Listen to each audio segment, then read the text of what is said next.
1, 2, 3, sound check, sound check, sound check. Hey everybody. Haven't made a video in almost a month, I think.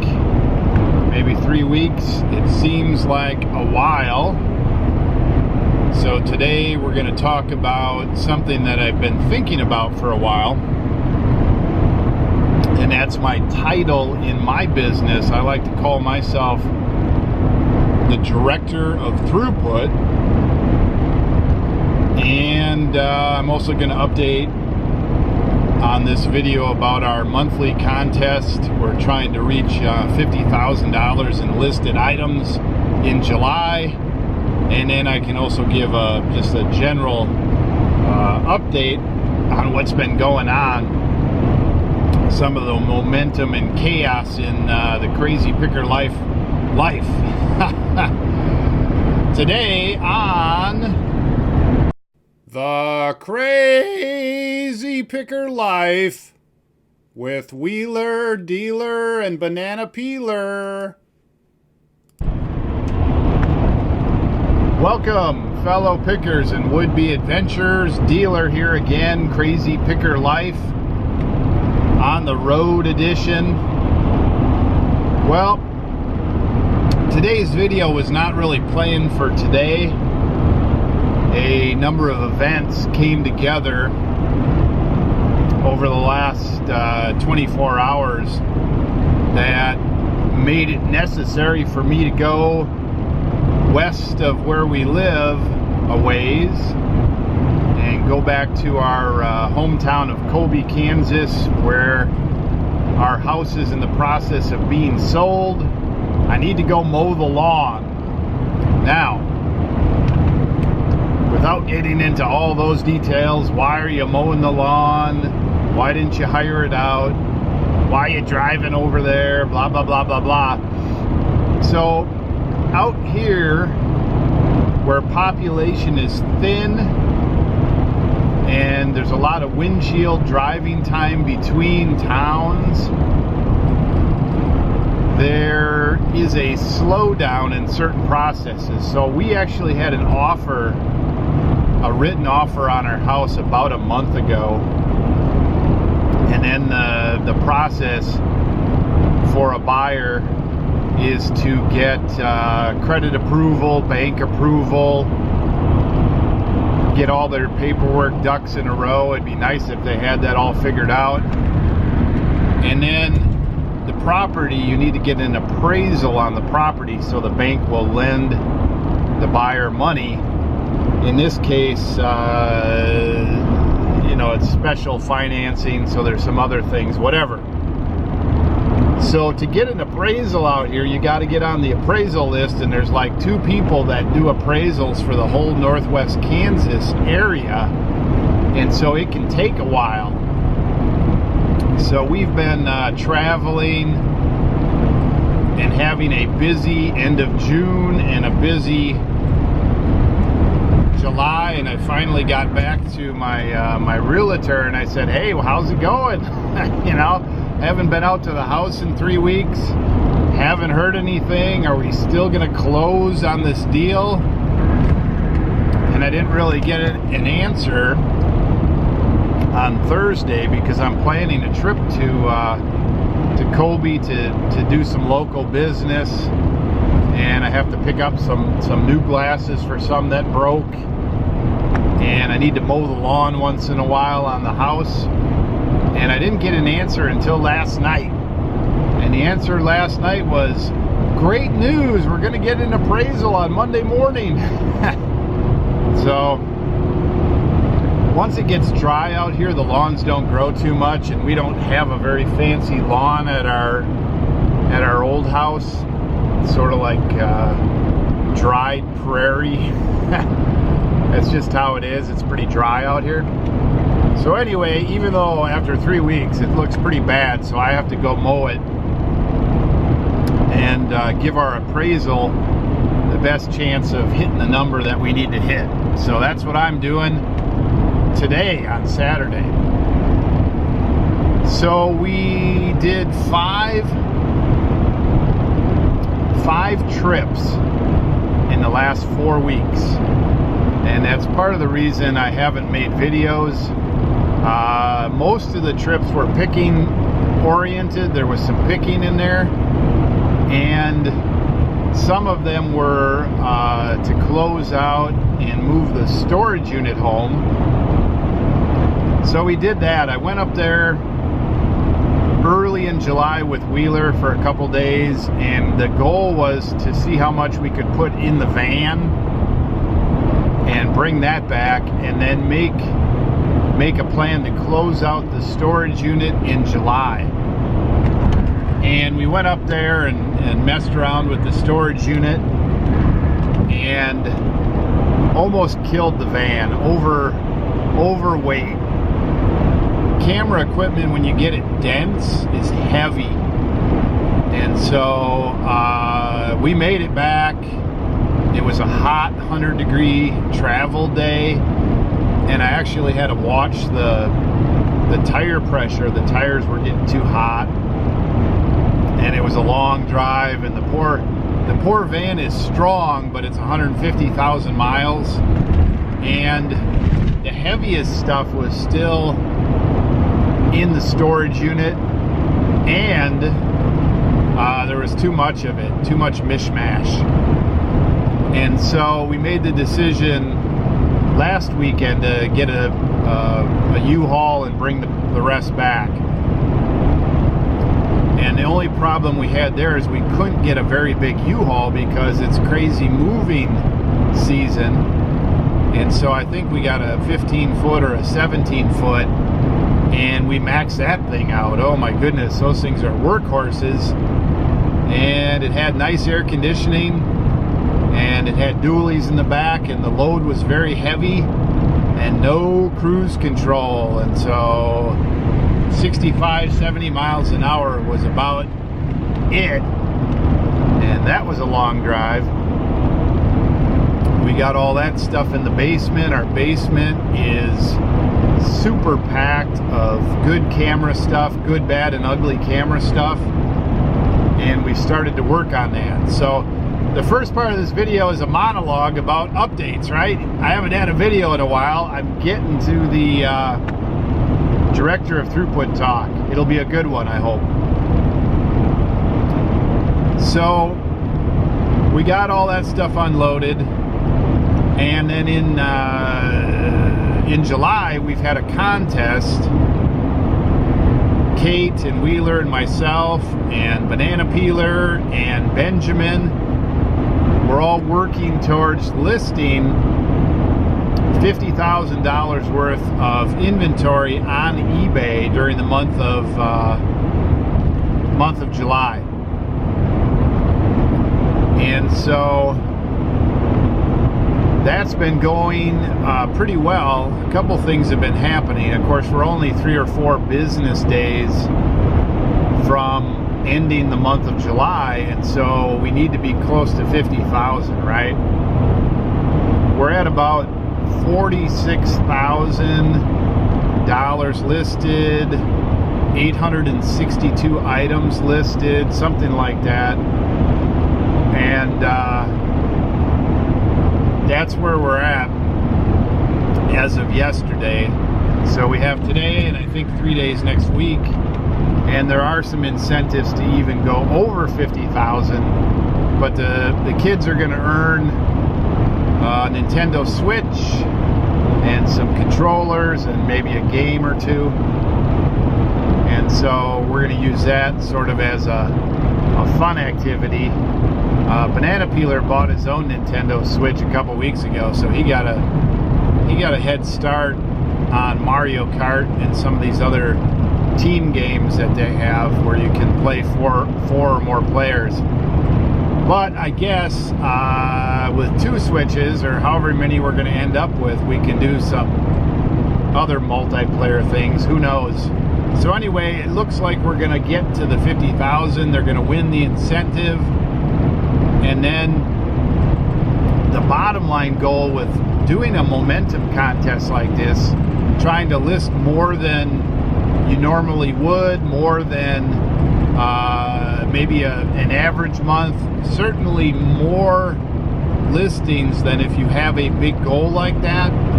The back office, global, big, behind the scenes director of throughput goal would be to get momentum in your sales when you need it, like the middle of summer, right? Sometimes sales are slow. A couple of things happen. Wheeler has gotten back where he's listing an average per day of 20 plus items, and we've successfully got him listing mostly high-end camera stuff, so $50 and more, $100 and more. We're having him list all the good stuff. The good stuff typically takes more precise testing, more precise listing, more precise research. It's more fun. You can make more money on both ends. He can make more money, and our business can make a little more money. Nobody else in our business can accurately list those things, and so he's gotten into that groove, and that's good. When we were in Colby and moving to where we are now, we had lost momentum a little bit, and then the move was exciting, but that was a little bit of a momentum killer, and so we've turned that around. The camera business is starting to percolate again, and it's always a good business for us, but you know, it can range in sales from maybe a low end of $8,000 a month to we've had it over $20,000 a month in sales at certain times, and that's a lot of items, that's a lot of business, that's a lot of listing, that's a lot of, you know, everything, packing, whatever. So we've restored the momentum there, so that's good. Going into fall, that's good. We got plenty of good camera stuff for Wheeler. Kate has really taken to the listing. She's doing really well. She basically listed me out of non-camera stuff. I have very little non-camera stuff left. Kate listed it all, and we also have very strong momentum in the non-camera eBay channel that we have, and that's good. That's really good. So that's working out. And then Banana Peeler has helped a lot with belt buckles and watches. We got a watch lot in, crazy watch lot, which we found some good watches, and we found a bunch of lots that we could make. There were a lot of decorative sort of belt buckle type things in there. There was a whole bunch of pocket knives, buck knives. There were some lighters. There were some other miscellaneous items in there, pins and stuff. And then Banana Peeler's also working on some radio tubes and projector bulbs and a lot of different things that I have him sort through. And so besides getting back to packing many of our orders, his hand is healing. He's doing some listing for us too. And then Benjamin is doing a very good job helping me with inventory and getting that all done. So the whole thing is gelling very, very well. The bottom line is I've been really busy with all the traveling, and then when you're putting together a business that coordinates more than a few people, we have 5 people that are working either full-time or part-time in our business. Besides my wife, she's part-time as well with the bookkeeping. So I guess 6, and my youngest 2, Sam and Lizzie, they help me every day to the post office and some other jobs too. So I mean, we have a whole family affair going on. For a while, until all that's sorted out, my job is very busy working out the kinks, and I am working out some of the kinks, so that's good. So let's talk. Let's see, is anything else going on? I mean, there's so many things. Summer has been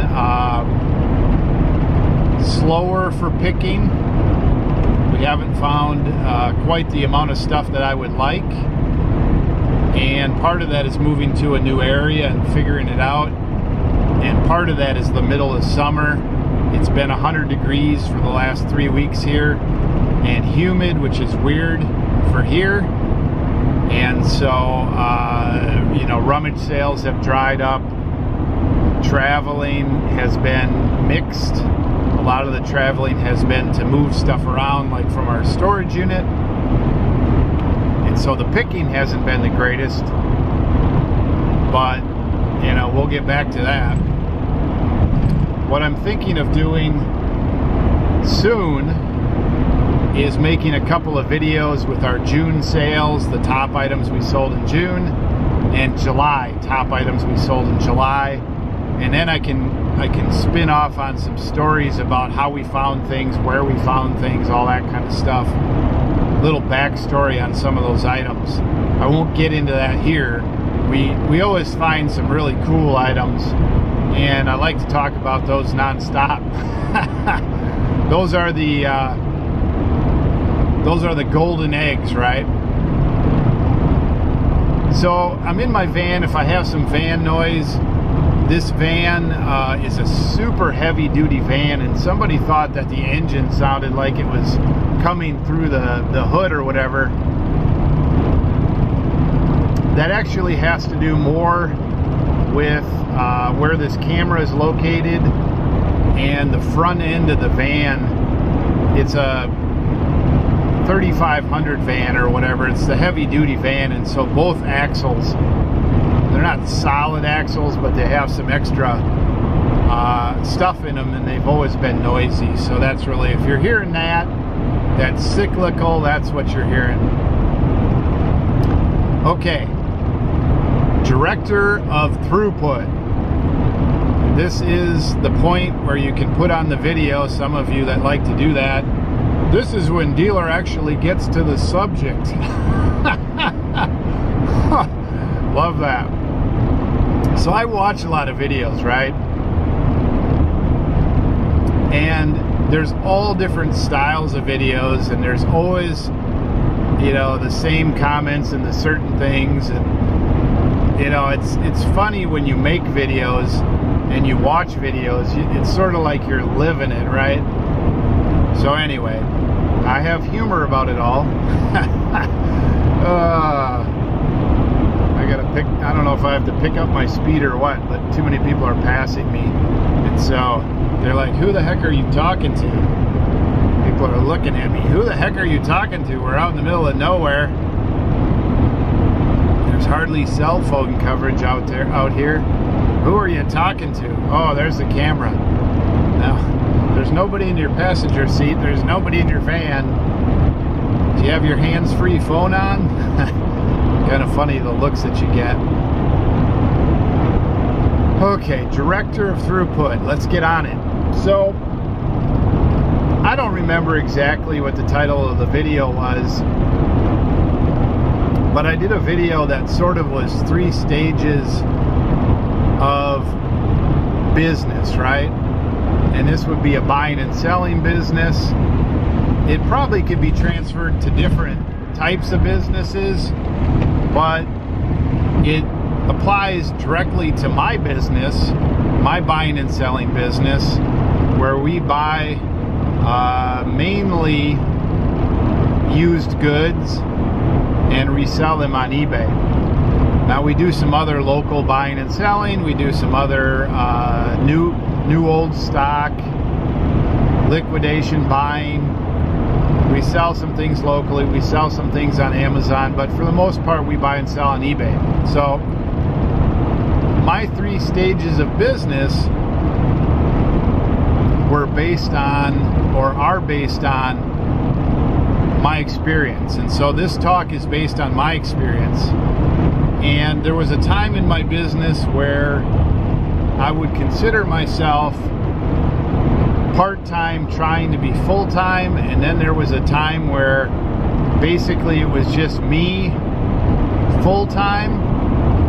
And then the current stage of my business is the police out here, whether it's the state patrol or the sheriffs. When something happens, they come from 10, 20, 50 miles away to take care of it, and they do about 120 miles an hour out here. So you really got to keep your eyes on your rear view mirror and your front. And there is pretty good traffic today, I have to admit. So if you see me glancing away, I'm just taking care of business here. No worries, but that's what it is. So I like to get eye contact, but I got to keep eye contact there. My mouth contact can be anywhere, right? So the 3 stages of business: part-time, full-time, more or less, you're doing it yourself. And then the current stage of business, I'm delegating a lot of things to other people.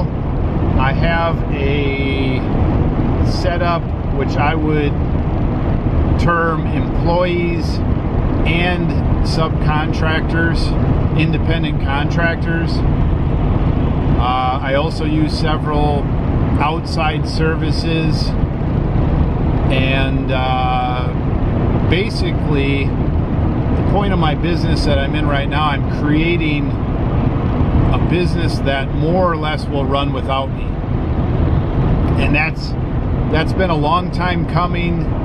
There's lots of theories and books out there. Michael Gerber, E-Myth comes to mind. I've talked about that in the past. Many people have looked at that.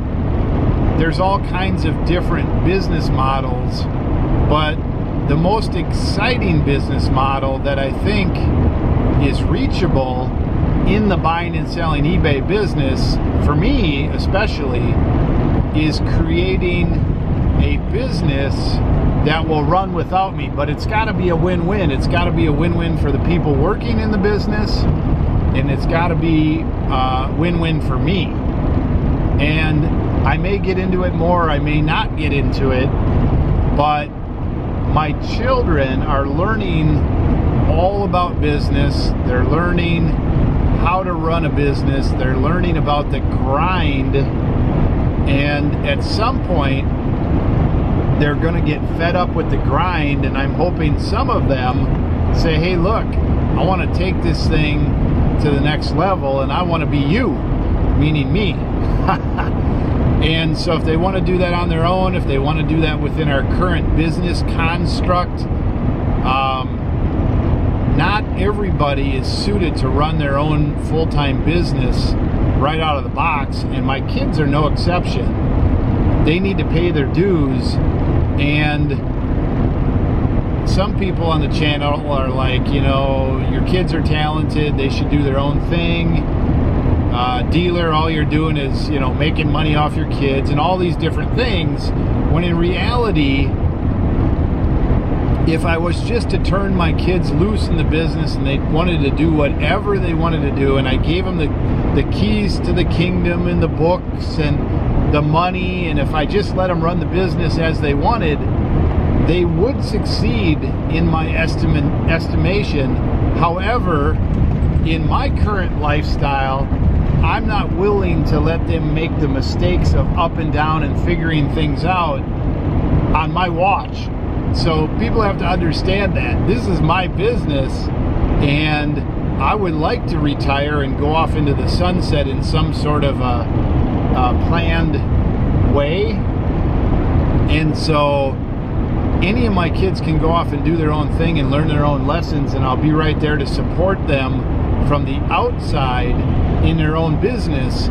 But if they're working for me on the inside of my business, they can learn all they want, but I'm not going to let them make all the mistakes where it crashes my business, because I'm telling you this, I have crashed my own personal business a number of times, and it's how you learn, but it ain't always pretty. So I ain't doing that right now.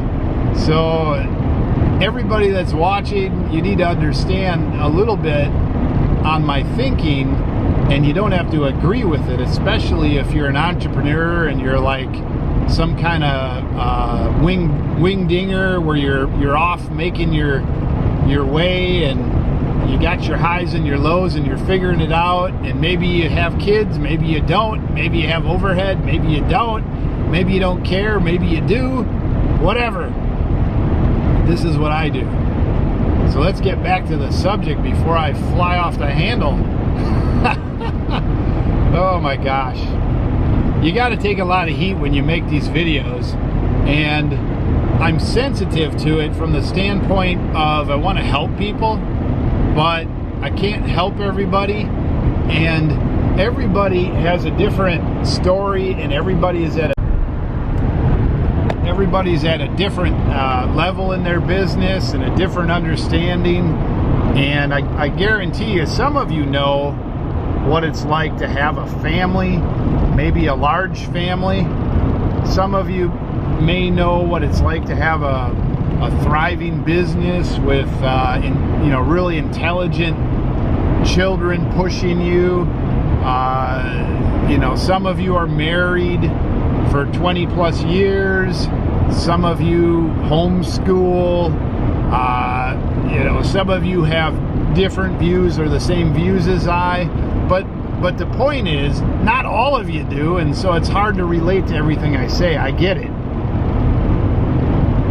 Okay, director of Throughput. I promise there's meat in this talk. 2 times speed, right? 3 times, 4 times. So, when you're just starting a business, and when you're starting an eBay business, the world opens up to you as far as understanding buying and selling. Some people come from other business experiences, and so the transfer into the eBay buying and selling business, even part-time, is not as hard as it is for others. Other people have to start right at the beginning. They're green as grass, and you got to figure a lot of things out, including yourself. And running a business will certainly highlight your personal highs and lows.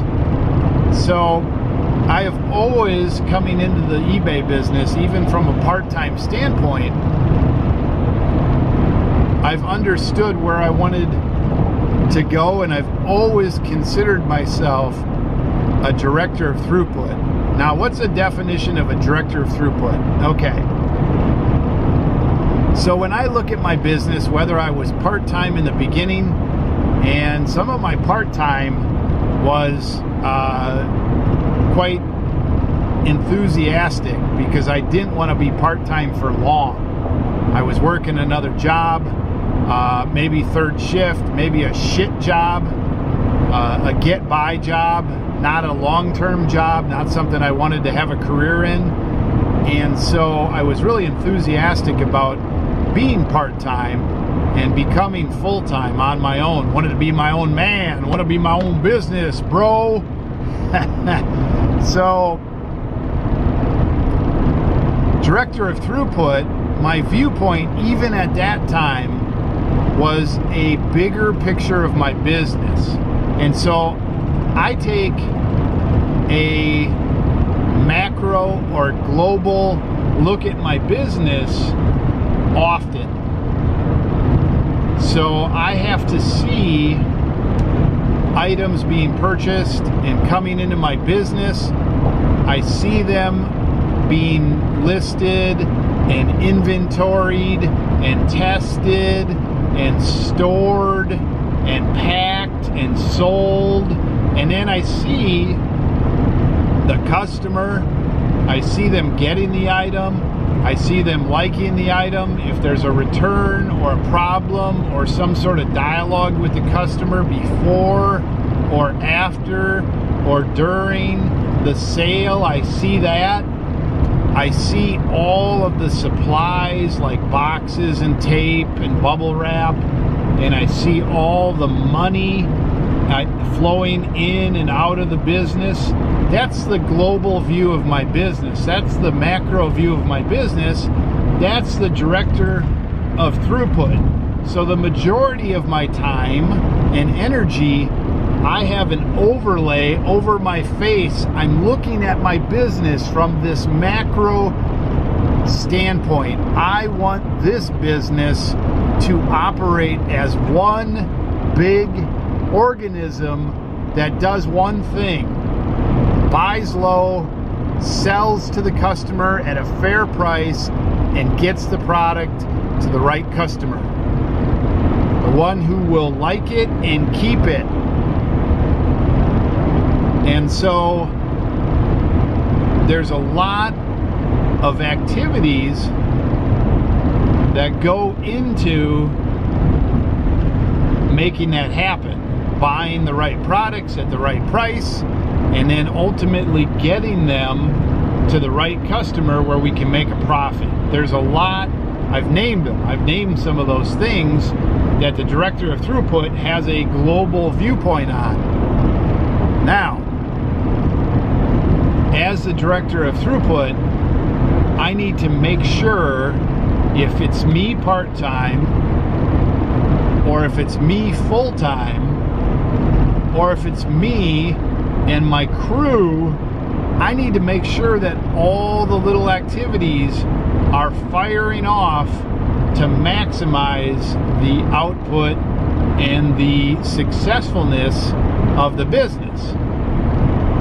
So as the director of Throughput, constantly there's a buzz of activity going on around me, because I'm looking at this thing either through my eyes 10 hours a day, or if I'm on the road, I'm monitoring certain things, or if I'm sleeping, my brain half the time is still chugging away in the background on a lot of things, and I have a constant chatter of things that are less important, more urgent, and red alert, super urgent, must be taken care of as soon as possible.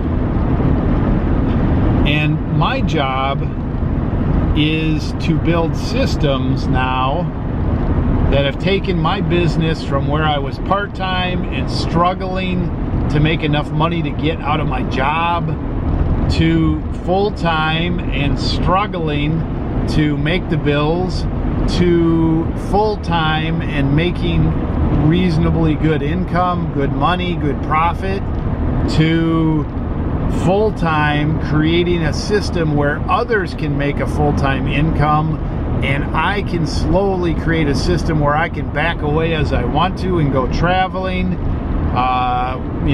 choose to put myself in and out of that business, and then ultimately create success opportunities for those in the business that want to have their own business or expand their specialty so that it's more along the lines of what they want to do. And so I've got my eye on that whole thing as the director of Throughput. When you're part-time, figuring it out and or trying to make enough money to put it back into the business, to buy enough inventory, to list enough, to make enough money, to put it back into the business, get that ball rolling so that you can have a big enough inventory to have a full-time business. When you are part-time, the director of Throughput is a little bit like a flurry of arms and legs to get away from the shark and keep floating in the ocean. You are on a constant whirlwind of buying, listing, selling, making sure you got all the things in your business to get your business done, and it's just you. And typically, if you want to make it into a full-time business, on top of all the activity that you have to do to grow your business, Now, some people are happy with the part-time business. Some people have mastered the part-time business, and it's just them. And so when I was part-time, my goal was to be full-time. It was not to maximize a part-time business and still have some other career or endeavor that I was involved in. And so that's not what this is. Now, unfortunately, my battery is blinking. And so this is going to have to continue back in my office.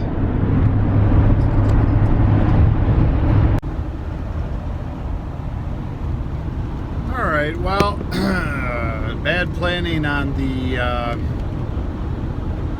battery in the camera. I grabbed the camera, I checked the battery, it looked good. I'm like, I'll make it. I won't bring my extra batteries. So now I'm on the iPhone, and I'd rather finish the video while I'm hot and crazy about it and it's on my mind, so I'll have to do a little sound editing on the iPhone, sound quality, etc. But where were we, right? So, director of Throughput, really your job, my job, stayed the same from the beginning to now. And the definition of director in Throughput, for me, is really to spend my time and energy, whatever that is, whatever time or energy I'm putting into the business, whether I'm part-time, full-time, or creating a team, that energy needs to be focused towards what will do the best long-term good in the business given my goals, okay? So my goal and hope, even when I was part-time, first of all, it was survival. And second, it was becoming full-time and not having to answer to a boss and being able to run my own life and do my own thing with my family, homeschooling, etc., running, racing, all my different hobbies. And then in the back of that, though, my goal was always to develop a family business, a sustainable family business. The other thing we're going to get with the phone is a little more shaking. So if you're intent on watching this, I hope you're not getting seasick. I can't put this thing on I got a stickum for it, but I don't think the view would be very good. You'd get like one corner of my shoulder and maybe hear me. I'd have to project my voice way over there. So we'll do what we can do here. So a director of Throughput is concentrating the effort on what will do the greatest good given the goals of your business. Now, your goals may be different than mine. My goals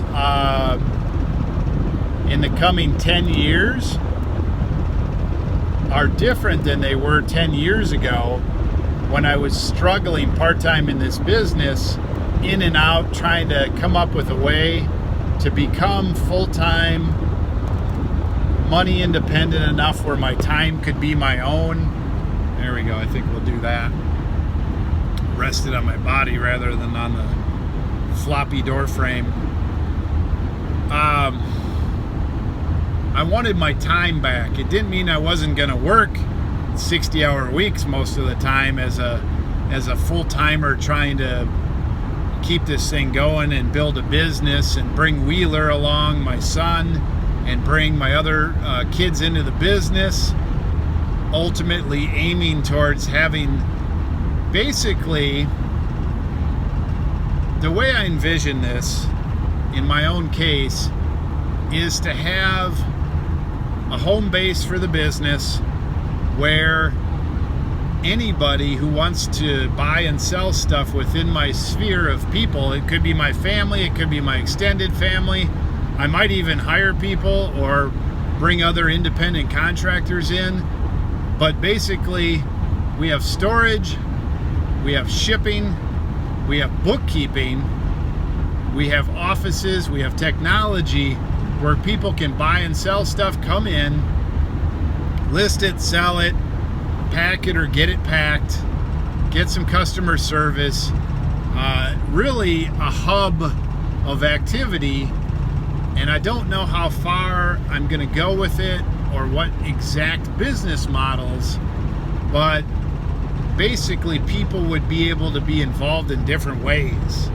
Part-time, full-time, run their own business, all in one model, if that's possible. And then I am also going to be part of that model as much as I want to be. And obviously, I'll be there for consultation or emergencies or fill-ins or whatever. I would like to travel. I would like to leisurely travel and enjoy exploring, and I'd like to do a lot of buying. I like to buy stuff. I like to buy stuff for the business. And so listing and packing and bookkeeping and inventorying and book work and money work, I don't want to do any of that. But I need to build the systems, and I need to help the people involved understand what's involved so that we have a viable business for them and for myself. And the director of Throughput in me continues to work on that, right? Okay, let's talk about some examples. Some of the snags maybe you're having in your business, or maybe some of the challenges that I went through transitioning into the different parts of the business, or maybe some things that you've been through in your business that are easier or harder than mine. I don't know. So when I was part-time, I had some success, and it probably was the job and business positions I was in before that shaped how I went about the business in the early days. One of the items that I was successful in eBay was buying and selling high-end Alpine, EcoQuest, and then Volera air purifiers and some water purifiers. EcoQuest was a dealership type situation, direct selling, network marketing. They had a viable product, and people would buy a bunch of this product, and then they'd get out of the business and it would sit in their garage. And so I could locate these people through various means, buy their inventory at a low price, and resell it on eBay for a wholesale, somewhere between wholesale and retail price point. And you'd have to buy the machines right, you'd have to test them out, you'd have to do some customer service on the back end, and it was a pretty good business. Well, it lasted for a couple years, and it went really south towards the end of it. The best months, the business was going from part-time turning into full-time. I was selling $20,000 retail sales a month. And then some things happened in the one-dimensional business that I was in where I could no longer sell those items on eBay. And so my business overnight evaporated. And I actually had to go back to work for somebody. And so I consider that as my part-time time. Now I repeated that again in the diabetic test strip business. I started part-time and built it quickly into an empire of test strips, buying test strips all over the country, posting classified ads where people would respond with their extra diabetic sealed test strips. I put in a call center, took phone calls, got all the information, had the people send the test strips. It was all systematized. I actually bought a course on how to do it. I got it going, and it was good for several years until that market got saturated, regulated, priced out, and a lot tougher, a lot more competition. And so again, a one-dimensional business, I had to go back to work for somebody else after that, or during that, or something. I'd have to think that through. It's actually during it. Both of those ventures I would consider trying to go from part-time to full-time. And when you are trying to go from part-time to full-time in this business, a couple things will happen. Your weaknesses will be revealed, whether it's not enough money for inventory, not the right product, not enough of the right product, you don't list enough, your shipping sucks, your customer service needs improvement,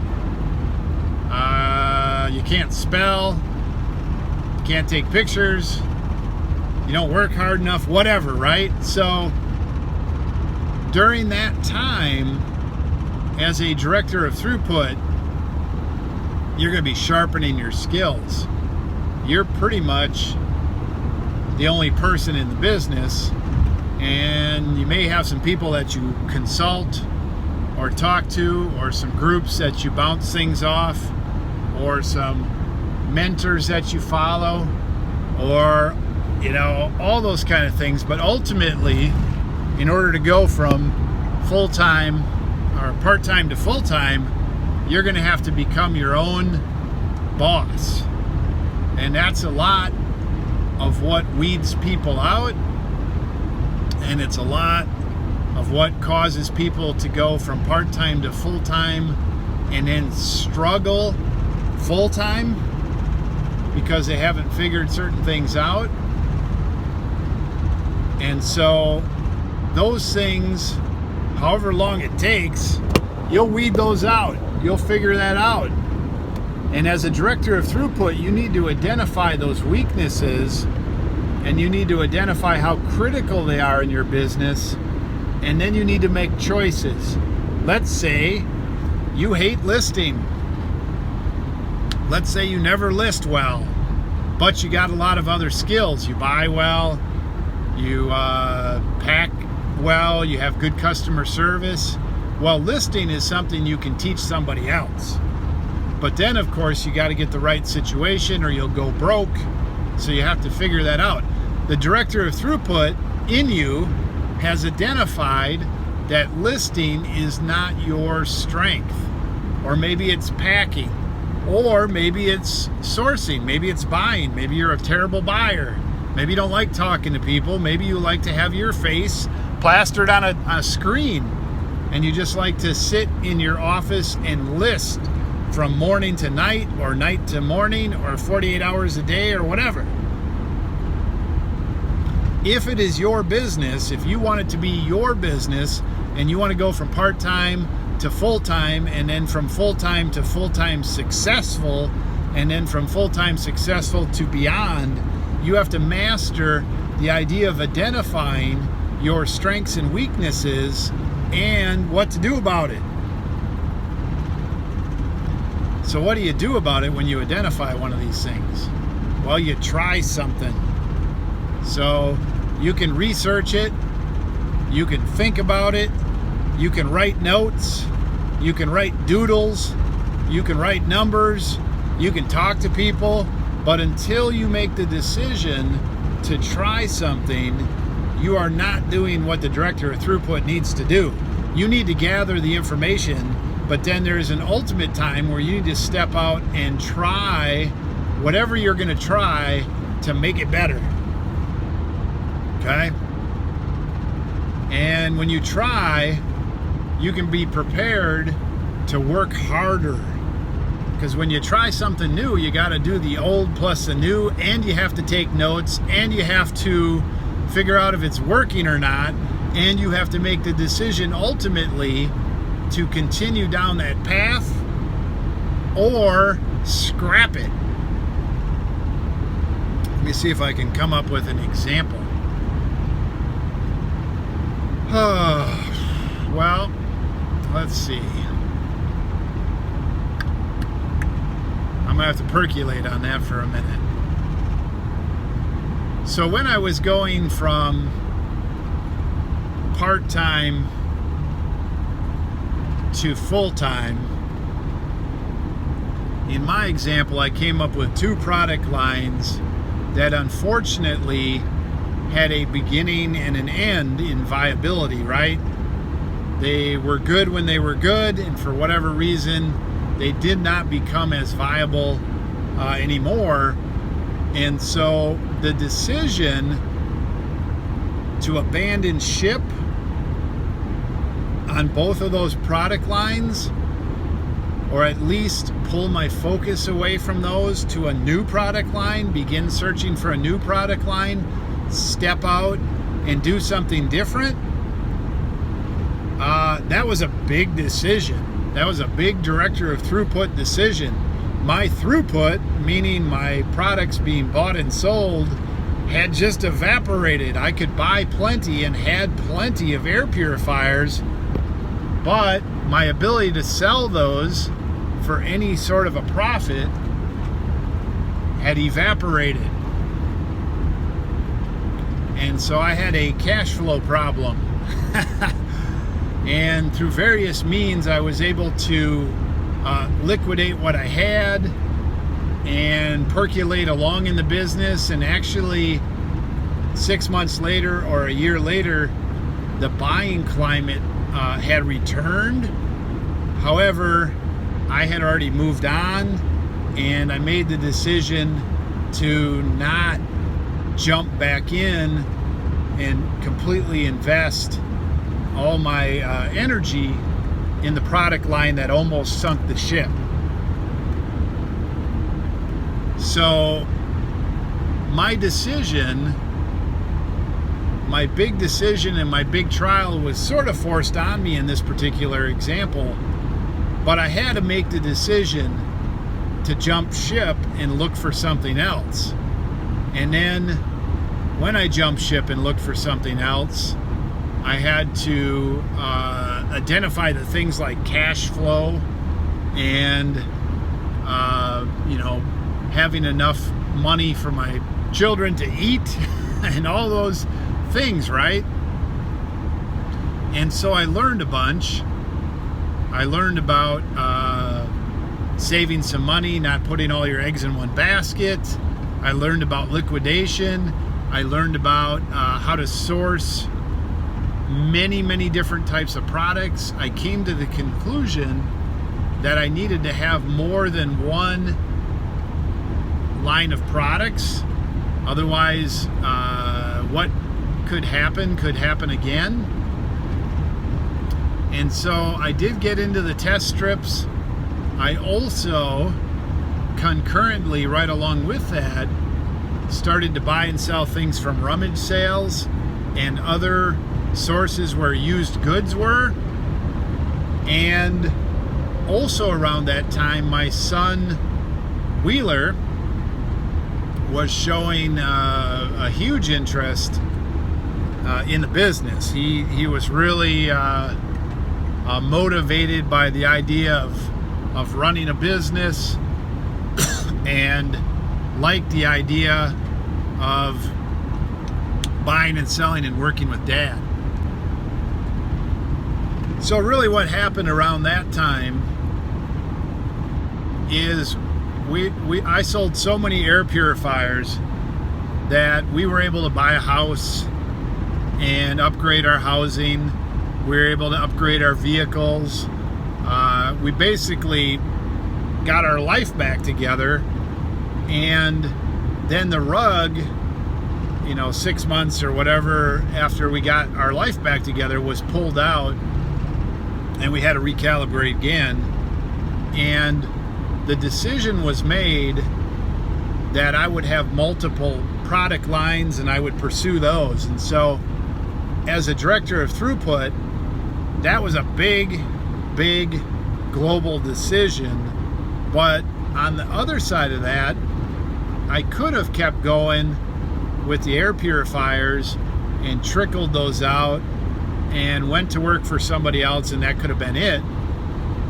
Or I could have decided buying and selling wasn't for me, or I could have went on to another single product type situation, or I could have took a break and just worked for somebody, whatever, right? But the decision was made that I wanted my own full-time business. That was going to happen. I knew eBay was a viable platform, and I was still pursuing successful full-time business. And the big global decision was pursue multiple product lines so that when one was going, the others might not be going. When one fails, you can fall back on the other. When you find something, hopefully it takes off, and then the other ones can become secondary, whatever, right? So I pursued a number of different things. The test strips took off like a rocket ship. The timing was right. Those sales got up to $20,000 a month rapidly. The profit margin was a little different. The growth of it was very financially challenging because you had to put money into advertising, and I had a call center which was costly, and you had to have money for the inventory float, and so you had to really turn things over quickly. So the growth of that was challenging. I couldn't pull money out of that very easily to start something else. But right along with that, we started buying at rummage sales. We got into cameras.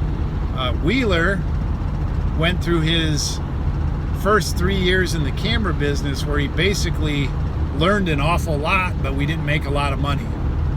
And he just immersed himself. He loved cameras. He liked working. We hung out a lot together. We had a lot of fun on picking trips. And that whole business was propped up financially by the test strip business and just by a lot of shuffling of money, quickly turning things over, hustling, working 80 hours a week, all that, right? So that was really a combination of hustling as a full-time person and starting the idea of having a family business. So these things are not necessarily cut and dry. You're not part-time one day and full-time the next, and before you know it, you have a working family business or a working business that can work without you. There's some gray areas, right? At least there was for me. So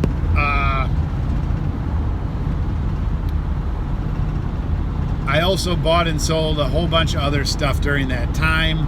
Lots of brainstorms, lots of dead ends. We bought a number of these ROM 4-minute workout machines or whatever the heck they were called that they retail for like 15 grand on an infomercial. And just like most exercise equipment, people buy them and they use them for a little while and then they throw them in the garage. So I was able to buy these things for $3,000-$4,000, have somebody ship them to me, which was crazy because they're about as long as a car. They're big, and fix them up a little bit if you can, crate them up and double your money. So it's sort of like a long sell for multi-$1,000. That was tough. I would have liked to do that. It just wasn't a big enough market. 4 sales at $3,000 profit a month would be decent, right? The problem was that was a tough business. There were a lot of holes you had to fill, like looking at things sight unseen and large amounts of money moving through the universe without you handing it to somebody. And there was a lot of faith. And so we didn't do too many of those. So the test strip business went up and down, and I still buy test strips today. That business is just about dead. I ran it for, I don't know, 8 years. And the last 5 or 6 years, it was really a nice extra. It was nice extra money each month without much work and without any advertising. But it's one of those businesses that you have to be one of the big players or you're just not going to make it. And as a director of Throughput, I had to make the decision at some point to scale that down and to scale up the camera business.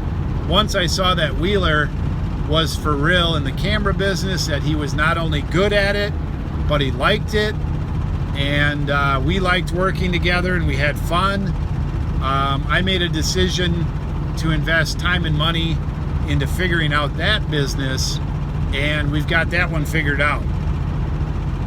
Now, we're still expanding that business, but it is only part of our whole overall business plan. Right now, it's about 50% of our sales, 55% of our sales, and the other 45% is general merchandise. And general merchandise for me is more fun than cameras. Cameras is fun from several standpoints, but it's not, I don't want to just be in the camera business. And so that's that, right? All right, so that's an example of some of the things that I went through as director of Throughput. Now, when you're part-time and full-time and you don't have a lot of help, as a director of Throughput, it's a little bit like this. Hey, I don't have enough stuff to list. And so red alert goes off and you got to run and figure out how to buy some stuff. Otherwise, your golden goose that lays the golden eggs dries up. Or, as a director of Throughput, you might be like, hey, I don't have any boxes to box up that model lot that I just bought. I need to get the right size boxes in here yesterday.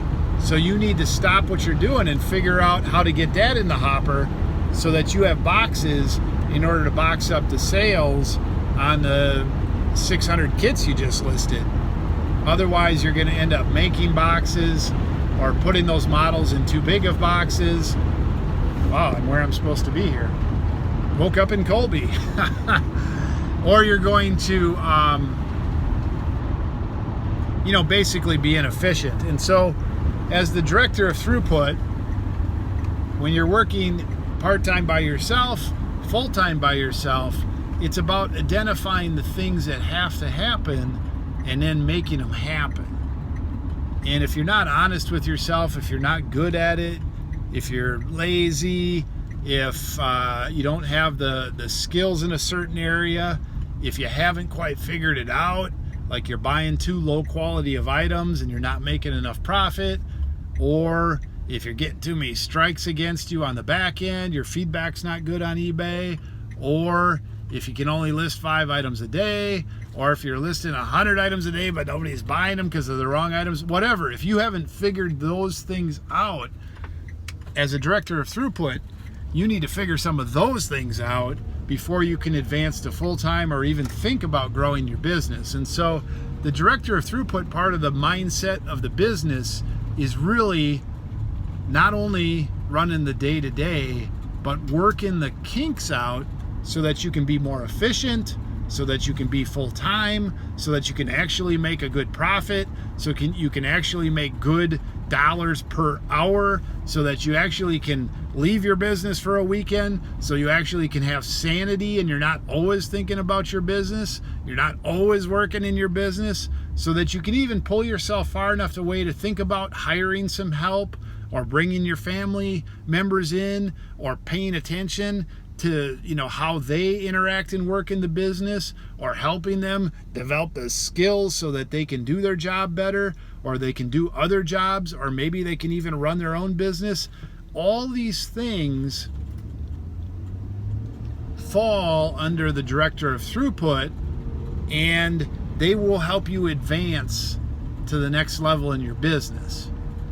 So I don't know exactly what stops people from advancing in their business. I mean, there are a lot of people that you don't hear about because they sort of go away. And there's a lot of people that make excuses. I can't find anything in my area. Prices are too high. There's too much competition. There's not enough hours in the day. I like my job. I'm going to go back to that. You know, nobody's here to help me. I don't have any family members. Right? We can excuse ourselves into either a small business or a failing business or a grumpy business or no business.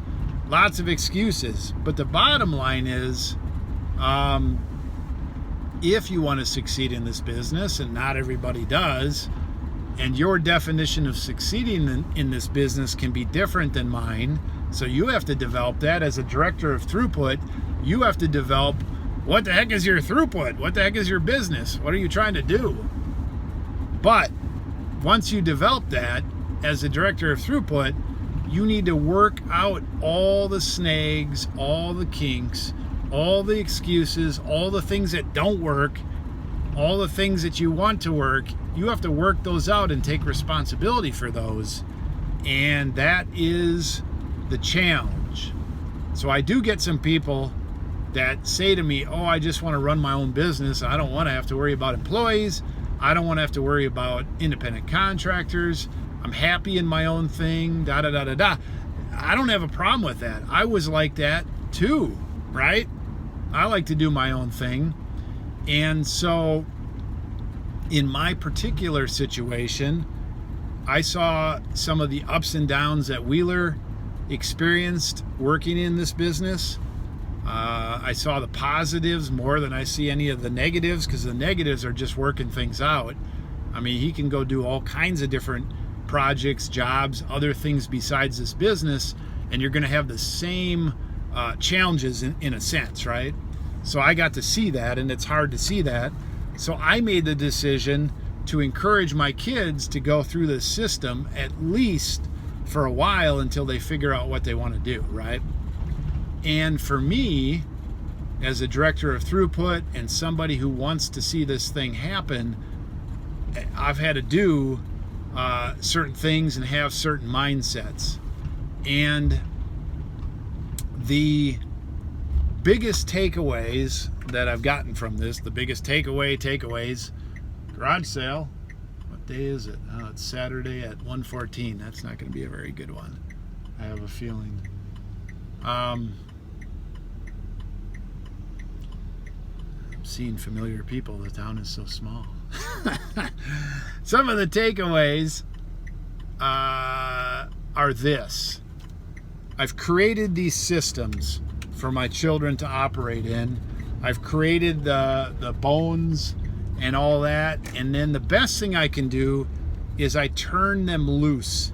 And it's really hard for me to turn them loose, because when people get turned loose in a system or a business, they tend to do things that are right, and they tend to do some things that are wrong, and they tend to do some things where they got to learn some things, and that is all at the expense of productivity.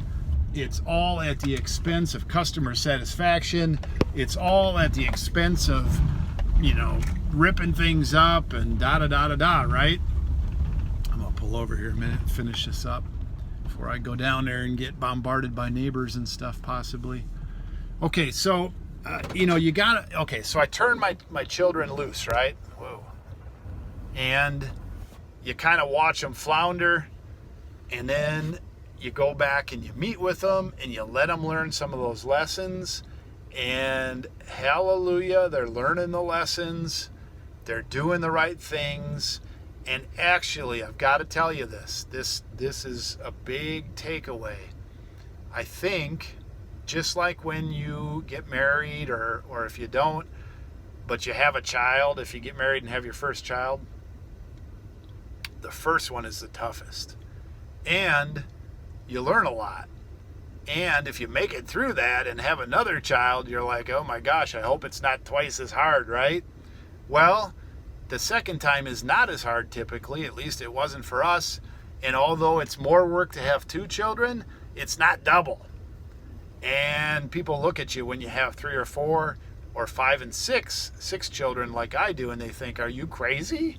You know, especially the ones that have 0 and 1. And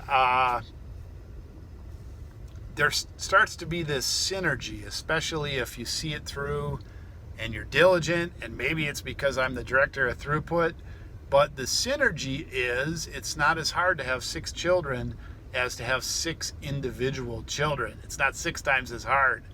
They help each other, they work together, they do fight, but then they get things worked out. You get some benefit in that one of them can take out the garbage and one of them can typically mow the lawn, except not today. But the same thing is happening in the business. There's a healthy competition that is developing within our business between Wheeler and Kate, and also Banana Peeler. There's Ben and Banana Peeler working together on the inventory because Banana Peeler was hurt with his hand, and so Ben would help him go get things from the basement, and that has translated into some good things. There's communication that's going back and forth. I don't have to be there as much. There's people that are picking up some of that slack. Hallelujah. So, if you're attempting this, if you're attempting to be the director of Throughput in your business and develop this business from part-time to full-time, from full-time to full-time successful, whatever that means for you, and then maybe from full-time to developing it where you can walk away when you want to, or go away for a vacation, or have some people working with you and for you, to the point of maybe being able to walk away for months and not be really in touch with it, and it still operates. If you're interested in that, I encourage you to persevere. It gets easier. Now, does that mean my life is easy? Oh yeah, so easy. I invite anybody into my life. How's that? Walk a day in my shoes, right? Well, I enjoy most of it, and the things that I don't enjoy, I enjoy a couple years down the road when I look back at them, and you laugh at them a little, right? You remember them a little bit. Those are the things that shape your future.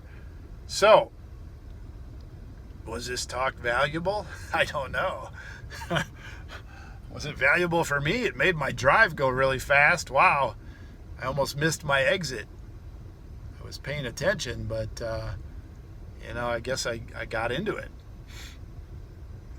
Cruise control. So if this was interesting and you want more videos along this lines, maybe you have some questions that are unanswered on Director of Throughput. I know it's general. It's a general term. If you are struggling in your business, if you're a one-person show in your business, maybe you're doing well, maybe you're not. Maybe you're doing well and you're working 80 hours a week. Maybe you want to figure out how to not have to work 80 hours a week all the time. Maybe you like it. I don't know. I used to like it. But then I realized that there's some other things I want to do in my life. You get a little older. For me, I've got family. Maybe you got something else. Maybe you got family. If you like this video and you have questions or you want more, put those down below in the comments. If you liked it, thumbs up's always good. What else? More videos to come. Thanks for watching. I'm going to go get all sweaty in the 100-degree windy day. It's probably only 95, and it's a dry heat over here. And then I'm going to whip back home and hang with the family, see what's going on. Director of Throughput, right? Pick well, list often. Take it easy out there. Dealer out. Hey, Wheeler. Dealer production.